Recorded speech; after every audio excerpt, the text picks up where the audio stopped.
अब हमने करना है difference between euchromatin and heterochromatin. Very very important है exam point of view. First point आता है कि जो यू क्रोमेटिन होते हैं लूजली पैक्ड क्रोमेटिन होते हैं इंटरफेस की स्टेज के दौरान। जब इनिशियल स्टेज होती है ना सेल डिवीजन स्टार्ट करने से पहले, तो उस स्टेज में लूजली पैक्ड थे। इसमें क्या होते हैं डेंसली पैक्ड क्रोमेटिन जब सेल डिवीजन कर रही होती है। आप देख सकते हो ये था एक क्रोमेटिन, दोनों में क्रोमेटिन है। डिफरेंस देखो, इसमें जो प्रोटीन है हिस्टोन प्रोटीन, ठीक है, इनमें गैप कितना ज्यादा है, कितने लूजली पैक्ड है, ठीक है, इतना ज्यादा गैप है। इसमें बहुत ही कम गैप है, ठीक है, डेंसली पैक्ड होते हैं। ये प्रोटीन है, उसके साथ ही थोड़े से गैप के बाद एक अनदर प्रोटीन आ गया, फिर अनदर प्रोटीन। मतलब कि इसमें पैकेजिंग कैसे होती है, डेंस होती है। इसमें क्या होता है लूज पैकेजिंग होती है। तो ये था आपका फर्स्ट पॉइंट।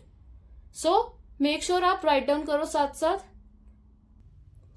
अब ये देखो स्टेनिंग की बात करें। अब आपने अगर इनको देखना हो, आप कैसे देखोगे माइक्रोस्कोप में, क्योंकि इनका तो कोई कलर नहीं होता। तो आप ना कोई भी स्टेन लगाते हो सैंपल के ऊपर, जिसकी वजह से आपको माइक्रोस्कोप में सेल्स अच्छे से दिखें।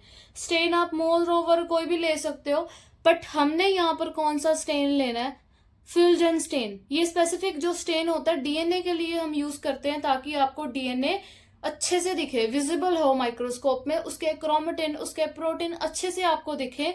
तो यू क्रोमेटिन में क्या होता है, जो स्टेनिंग होती है लाइट स्टेन्ड है, बहुत ही हल्के हल्के से दिखते हैं, लाइट कलर्ड होते हैं, लाइट स्टेनिंग आती है। बट हेट्रोक्रोमेटिन में क्या होता है, जब आप इसकी स्टेनिंग करते हो तो बहुत ही ज्यादा डार्क स्टेन मिलता है, इतना ज्यादा डार्क, इतना क्लियरली आपको विजिबल होता है। डार्क स्टेनिंग क्लियरली रिप्रेजेंट कर सकते हो। ये था एक प्रोटीन ब्राउन का, उसके साइड बाय साइड कॉइलिंग कर रहा है डीएनए, ठीक है, तो क्लियरली विजिबल होता है। तो ये था इन दोनों में डिफरेंस, मेजर डिफरेंस, कि ये लाइट स्टेनिंग करता है, बिल्कुल लाइट दिख रहे हैं, ये है डार्क स्टेनिंग करता है, ठीक है।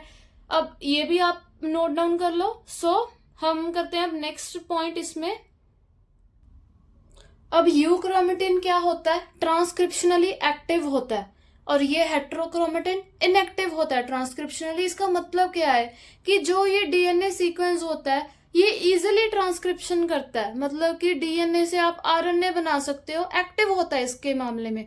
क्यों होता है एक्टिव, क्योंकि इसके पास एक्टिव जीन्स प्रेजेंट होते हैं। बट इसकी ट्रांसक्रिप्शन करवानी थोड़ी डिफिकल्ट है, कि आपने डीएनए से आरएनए बनाना हो तो वो डिफिकल्ट प्रोसेस होता है, इनएक्टिव होता है, क्योंकि इसके पास इनएक्टिव जीन्स होते हैं। जो जीन्स चाहिए हमें ट्रांसक्रिप्शन करवाने के लिए वो एक्टिव ही नहीं है। तो एक तो ये था डिफरेंस, ठीक है।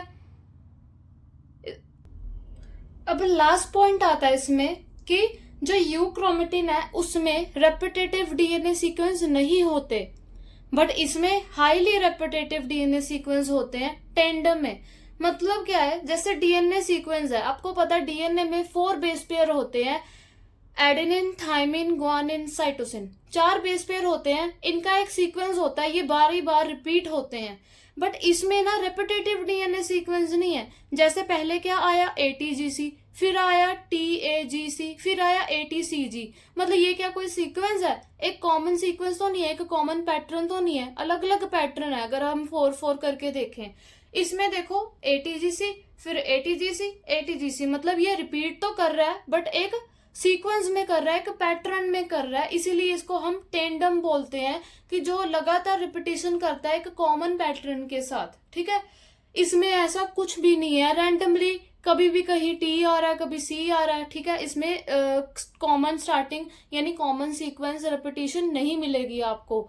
तो ये क्या थे, सभी डिफरेंस यानी पॉइंट्स थे इंपॉर्टेंट, यू क्रोमेटिन और हेट्रोक्रोमेटिन। अगर आपको क्वेश्चन आता है आपने सभी पॉइंट्स लिखने हैं, और साथ ही साथ आप डायग्राम के साथ रिप्रेजेंट करोगे, इससे और भी अच्छी प्रेजेंटेशन मिलती है हाई स्कोर करने के लिए, ठीक है। तो ये था आपका आज का टॉपिक।